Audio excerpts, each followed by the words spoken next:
Welcome, everyone. Today we're going to be talking about rap music and crime. Yeah, interesting. A lot of people think they're connected, but we're going to find out the truth. Is it connected or not? With me today is Dr. Charis Kubrin. She is professor of the Department of Criminology, Law, and Society at the University of California, Irvine. So let's welcome Dr. Kubrin to the show. Welcome, Doctor. Thank you. Thanks for having me. Well, this is a very interesting topic because I think a lot of people either have preconceived notions that these two are correlated, and we're going to find out the truth today. But before we get to that, what got you involved in studying rap music and crime? Well, I've been studying rap and hip-hop more generally since about the early 2000s. I was very interested in using lyrics as data, sort of treating lyrics as data that one could study to kind of get a sense of what are the key themes that one would find in rap music. So my early work did content analysis of rap lyrics, looking at over 400 songs over a 10-year period and examining a variety of themes in the music. That's a lot. Yes, it took a long time to do those projects, but it was really worth it. And one of the things that led me to do this was I had read a lot about rap music. And as you mentioned in the introduction, there's a lot of perceptions and biases and stereotypes about the music itself. And I wanted to see if those, in fact, were true in the lyrics. Yeah, and so do we. It's going to be interesting. One question before we get on to the exciting results. Do you listen to rap music? I do. I listen to lots of different kinds of music, but rap is definitely one of the genres that I listen to on occasion. I'm older now, so a lot of the rap that I listen to is a bit dated, and I haven't quite kept up. I have a 5-year-old son, and he's not quite ready for rap music yet, so we're staying in the safe zone with that. But I did grow up listening to hip-hop and rap music, and during my college days was very interested in it, and I'm probably most knowledgeable about rap in the 90s and early 2000s. You talking about MC Hammer? I think it was right back then. Well, I don't know about MC Hammer. No disrespect to MC Hammer, but I listen to a lot of, Dr. Dre and Snoop Dogg and Ja Rule and Jay-Z, Missy Elliott. Well, I don't know if these names ring a bell, but... the students must love you. What's that? The students must love you. Well, most students don't know this about me. I mean, what's interesting is the level of surprise when they find out that I both have listened to rap music and have researched rap music. It's always that sort of look of, really? Why? Or how'd you get into this? Well, maybe you'll get some high fives or something throughout the halls there at UCI if they're listening to the show. You'll be kind of surprised. What is going on around here? So, Dr. Kubrin, what did you find out in all your research? What were some of the things you studied, and what did you discover? Well, I was really interested in going in with no preconceived notions about rap music in my early studies, at least. I really wanted to just see what kind of bubbled up from the data. What were the most common themes present in rap music during this particular time period? And I had preconceived notions a little bit in terms of the media and my listening about, misogyny and violence. And it turns out, yes, if you look at gangster rap in particular, you will find examples of misogyny, you will find examples of violence, but there were a lot of themes that the media sort of didn't take into account. Things like problematic policing or how police-community relations are portrayed in rap lyrics. Or another theme that came up quite frequently when I did my analysis was sort of this theme of nihilism, or how rappers at least perceived the conditions in their communities and what that meant in terms of their outlooks on life. And I think that made a lot of sense given what was going on in the communities where rappers were coming from, if you look at the rap during that time period. That's a good point. I'm wondering if your findings is more related to socioeconomic environments than it is to the music itself. Oh, absolutely. I mean, one of the really interesting things as a sociologist, my PhD's in sociology, is I've studied the impact of things like the war on crime and deindustrialization and the switch from industry to service jobs and sort of how that's impacted poor minority communities. And rappers rapped about that.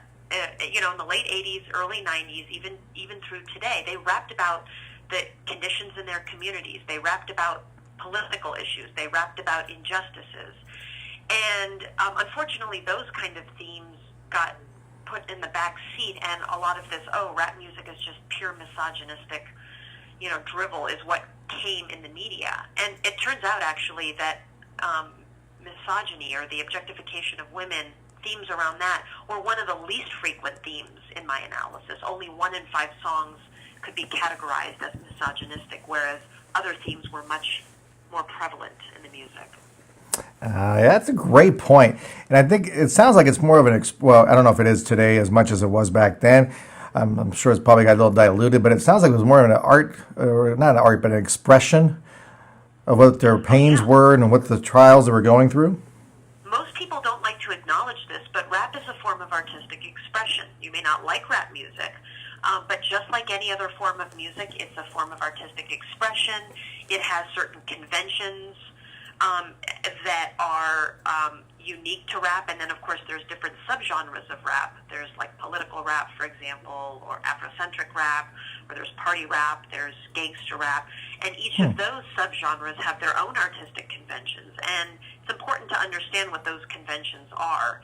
And I've done more recent work looking at prosecutors who are introducing rap lyrics as evidence in criminal trials, basically claiming that rappers are confessing to crimes in their rap lyrics. And this is where the issue of artistic convention comes in, because I think there's problems associated with that. That's interesting. That's really fascinating, actually. Did they ever convict anybody on that? Oh, absolutely. So, oh, wow. I've done a lot of research with my colleague Eric Nielsen, and we have found that hundreds of cases exist out there. Hundreds? Where rappers are having their lyrics used against them in criminal court. And what's going on is two things. First of all, rappers are getting charged with a regular crime, assault, attempted murder, you name it.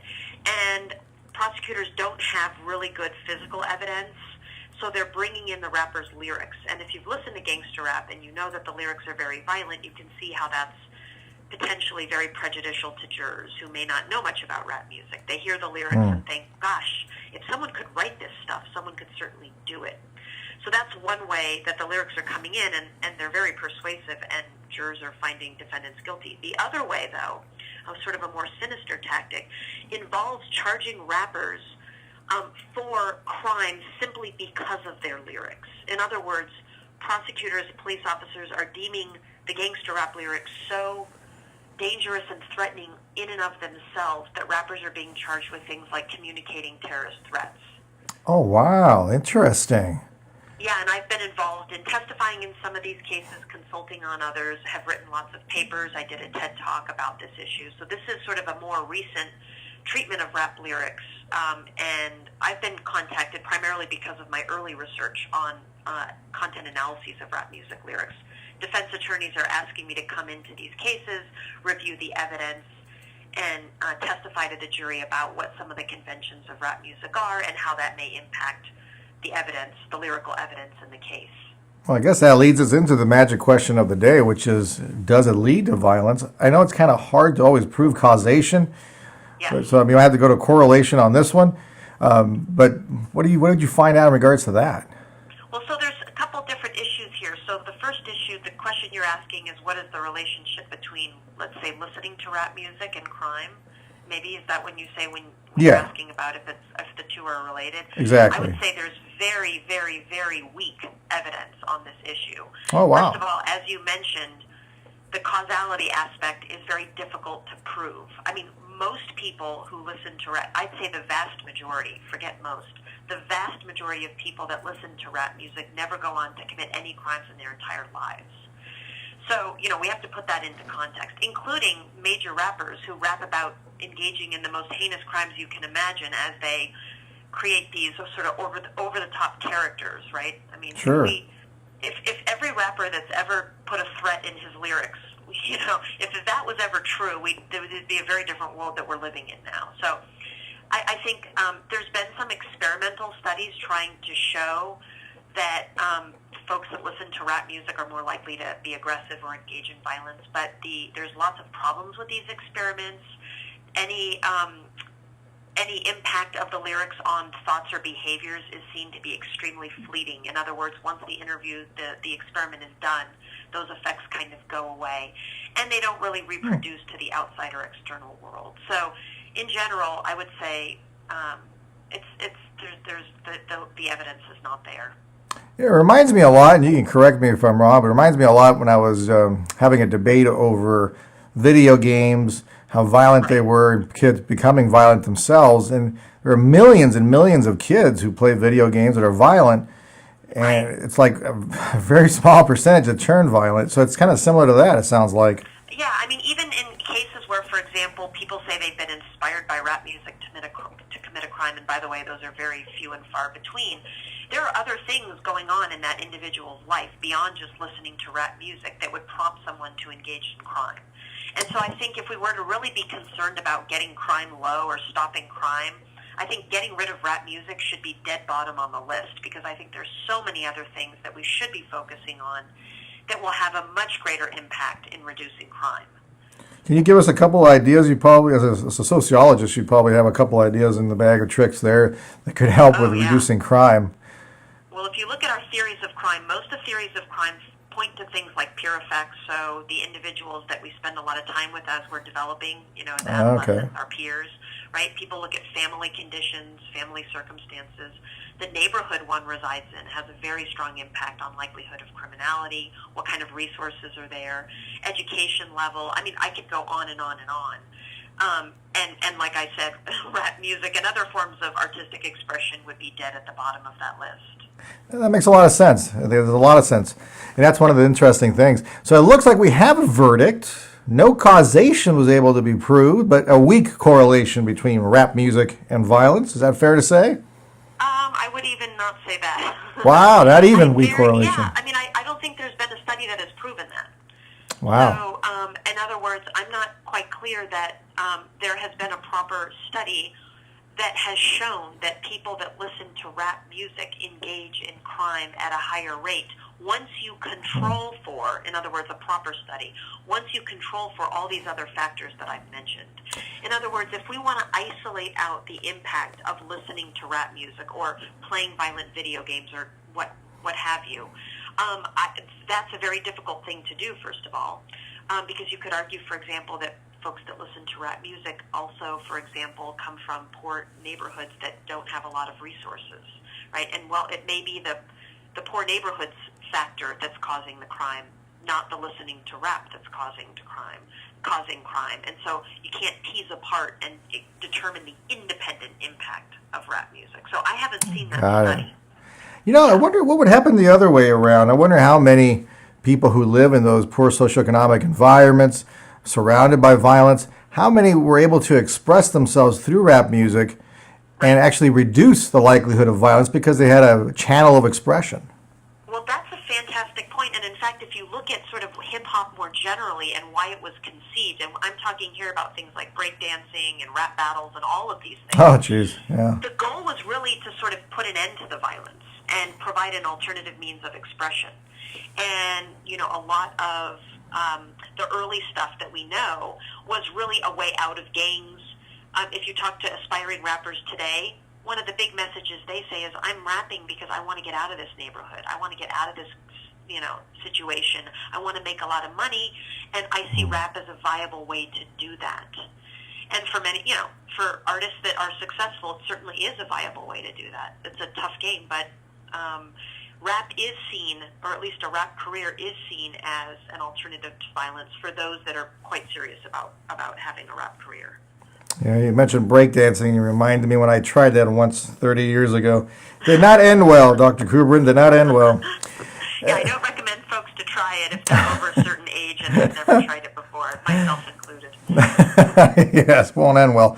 A couple more minutes we have left here. Just a quick question in regards to Eminem, believe it or not. Anything there in regards to ethnicity differences? That's a question that I get a lot, is sort of how are race and rap related? And it's a really difficult question to answer because I do think that race and rap are so intertwined.